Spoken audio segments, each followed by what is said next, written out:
Why patience is central to Alex Eala's rise on the WTA Tour. Following an impressive showing in the Mubadala Abu Dhabi Open, Alexandra Eala rose to a career-best number 40 in the WTA rankings, signifying her continuous development this season. She is the first player from the Philippines to break into the WTA Tour Top 40 rankings.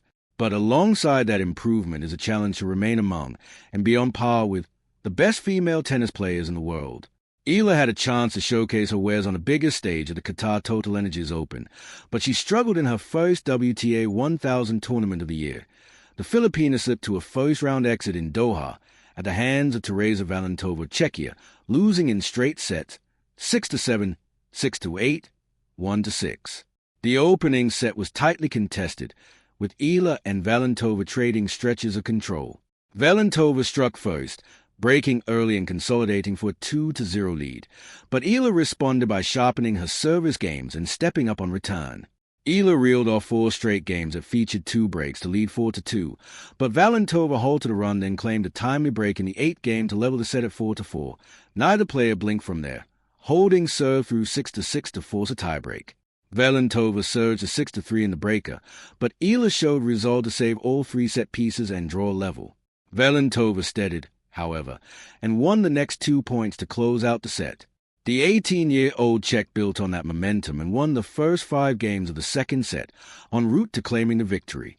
Valentova also defeated Eala in their previous meeting in the 2025 Kinoshita Group Japan Open in October, which she won 6-2, 6-1. Eala's setback in Doha ultimately underscores that progress on the WTA Tour is rarely linear, especially for a player learning how to live with expectations. Eala's strong start to the season sees her in a position where her name now carries more weight on the draw sheet, and her career-high ranking is associated with a subtle but real shift. Opponents prepare differently, study patterns more closely, and step on court ready more prepared to play their best tennis against her. Physical fatigue is another factor in these back-to-back events. Eala's busy early schedule, from New Zealand to Australia to the Philippines and the Middle East, means her body and mind are constantly being tested. It's not unusual for rising players to show signs of wear as the season progresses, particularly when transitioning from Grand Slams and WTA 500s into the deeper fields of WTA 1000 events. These are the moments where resilience and recovery plans become as important as stroke production. From a technical standpoint, this stretch also reinforces where the next layer of growth lies.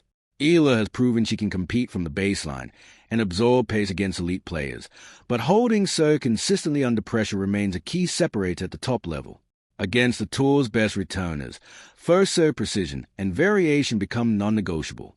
Eala already has the tools and competitive instinct to elevate that weapon, so it's a matter of refinement rather than reinvention. More importantly, these moments fit the long view of player development. Losses in big tournaments are often the moments that shape habits, inform adjustments, and sharpen priorities.